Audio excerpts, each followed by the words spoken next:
ഇപ്പം നമുക്ക് solar install ചെയ്യുമ്പോൾ പലതരത്തിലുള്ള കൊട്ടേഷൻസ് ഒക്കെ കിട്ടുന്നുണ്ട്. പല പല റേറ്റിലാണ് ഈ കൊട്ടേഷൻസ് ഒക്കെ വരുന്നത്. അപ്പോൾ വളരെ പൈസ കുറഞ്ഞ രീതിയിലും ആൾക്കാർ ഈ കൊട്ടേഷൻ ചെയ്യുന്നുണ്ട്. എന്തുകൊണ്ടാണ് ഇങ്ങനെ പല റേറ്റുകൾ വരുന്നത് അതിൽ? സോളാർ നമ്മൾ വെക്കുന്നത് ഒരു 30 വർഷം ലൈഫ് കിട്ടുന്ന പാനൽസാണ് നമ്മൾ ചെയ്യുന്നത് അല്ലേ. 30 വർഷം നമുക്ക് ലൈഫ് കിട്ടുന്ന പാനൽ ചെയ്യുമ്പോൾ ഈ സോളാറിൻ്റെ സേഫ്റ്റി സൈഡ് കുറേ കാര്യങ്ങൾ നമ്മൾ നോക്കിയിട്ട് വേണം ചെയ്യാൻ. സോ പ്രോപ്പറായിട്ടുള്ള ലൈറ്റിംഗ് അറസ്റ്റർ ചെയ്യണം, അതേപോലെ തന്നെ എർത്തിങ് എല്ലാം സെപ്പറേറ്റ് ചെയ്യണം. സോ ഇതെല്ലാം നമ്മൾ നോക്കി ചെയ്യുമ്പോൾ ഒരു കോസ്റ്റ് ഉണ്ട്, സ്റ്റാൻഡേർഡ് കോസ്റ്റ് ഉണ്ട്. പക്ഷെ അതിനേക്കാൾ കുറവിന് ഇപ്പോൾ ഡിനോ ചോദിച്ച ക്വസ്റ്റ്യൻ വളരെ വാലിഡ് ആയിട്ടുള്ള ക്വസ്റ്റ്യൻ ആണ്.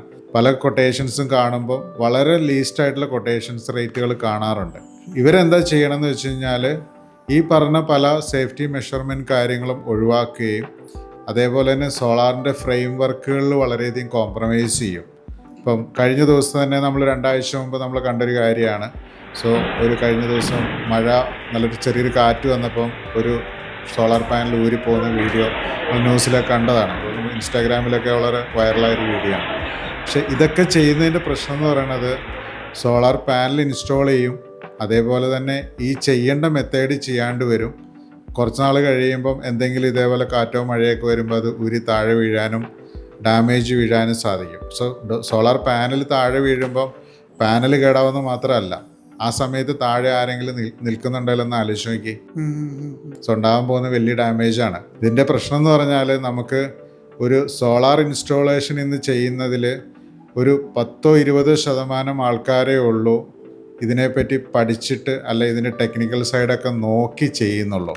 ഇപ്പം ഞങ്ങൾ പല സ്ഥലങ്ങളിലും കാണുന്നതാണ്, സെപ്റ്റി ടാങ്ക് ചെയ്യാൻ പോകുന്ന കമ്പനിക്കാർ വരെ സോളാർ ചെയ്ത് കൊടുക്കുന്നുണ്ട്. കാരണം അവരെ സംബന്ധിച്ചോളം ഇത് അറിയില്ല. അവർ അവരുടെ കസ്റ്റമേഴ്സിന് എവിടെന്നെങ്കിലും പാനൽ എടുക്കും, ഒരു ഇലക്ട്രീഷ്യനോ അല്ലെങ്കിൽ ഒരു വെൽഡറെ വിളിക്കും, ഇത് ചെയ്യും. പക്ഷേ ഇതിൻ്റെ ആഫ്റ്റർ എഫക്ട്സ് ഉണ്ട്, ഇതിൻ്റെ ചെയ്യേണ്ട മെത്തേഡുകളുണ്ട് അല്ലേ. സോ നമ്മൾ നല്ലൊരു ഡോക്ടറെ കാണാൻ പോകുന്നത് എന്തുകൊണ്ടാണ്? സോ നമുക്ക് പ്രോപ്പറായിട്ടുള്ള ട്രീറ്റ്മെൻറ്റ് കിട്ടാനാണ് അല്ലേ. അതേപോലെ നമുക്ക് ഒരു 30 വർഷം, അപ്പം ഡിനോയുടെ പ്രായം അനുസരിച്ചിട്ട് ഒരു 30 വർഷം ലൈഫ് എന്ന് പറയുന്നത് നമ്മുടെ ഒരു ലൈഫ് സ്പാൻ്റെ ഫുള്ള് നമുക്ക് കിട്ടണം. അപ്പോൾ പാനലിന് 30 വർഷം വാറണ്ടി എന്ന് പറഞ്ഞാലും ചെയ്യുന്ന മെത്തേഡ് കറക്റ്റ് അല്ലെങ്കിൽ 2-3 വർഷം കഴിഞ്ഞ് അത് കംപ്ലൈൻറ്റ് വീണ് കഴിഞ്ഞാൽ ഒരു മാനുഫാക്ചറും സപ്പോർട്ട് വാറണ്ടി തരില്ല. അപ്പോൾ ഇങ്ങനെയുള്ള മെഷർമെൻറ്റുകളൊക്കെ നമ്മൾ എടുത്ത് ചെയ്ത് വരുമ്പം ഒരു സ്റ്റാൻഡേർഡ് റേറ്റ് ഉണ്ട്. പക്ഷേ ഈ എടുക്കേണ്ട മെഷർമെൻറ്റുകളൊന്നും എടുത്തില്ല എങ്കിൽ വളരെ കോസ്റ്റ് കുറച്ചിന് ചീപ്പായിട്ടും ചെയ്യും. അവർ നോക്കുന്നത് എന്താണ്? പാനൽ കിട്ടുന്നു, ഇൻവെർട്ടർ കിട്ടുന്നു, ആ വയറിങ്ങിൻ്റെ കോസ്റ്റ്, ലേബർ കോസ്റ്റ്. ഈ വയറിങ് തന്നെ ഉപയോഗിക്കുമ്പോൾ ഏറ്റവും ചീപ്പർ കോസ്റ്റുള്ള വയറിങ്ങുകൾ ഉപയോഗിക്കും. എർത്തിങ് ആണ് പ്രോപ്പറായിട്ട് ചെയ്യത്തില്ല. സ്ട്രക്ചർ വർക്ക് ചെയ്യുമ്പോൾ റൂഫിൻ്റെ മുകളിലൊക്കെ വെറുതെ സ്ക്രൂ ചെയ്തിട്ട് പോകും. സോ 1 കൊല്ലോ 2 കൊല്ലോ കഴിയുമ്പം ആ സ്ക്രൂ തുരുമ്പിച്ചിട്ടുണ്ടാവും, ഓട്ടോമാറ്റിക്കലി ഡാമേജ് വീഴും. അങ്ങനെ വരുമ്പോൾ കോസ്റ്റ് കുറച്ച് ചെയ്യാൻ പറ്റും. പക്ഷേ അതിൽ വലിയൊരു സംഭവം എന്ന് പറയുന്നത്, അല്ലെങ്കിൽ കോമഡി എന്ന് പറയുന്നത്, ഈ പല കമ്പനികളും 6 മാസം കഴിയുമ്പോൾ നിർത്തിപ്പോവും. പക്ഷേ നിർത്തിപ്പോയി കഴിയുമ്പോൾ ഈ കസ്റ്റമർ അവരെ വിളിക്കും, കിട്ടുന്നില്ല എന്ന് പറയും.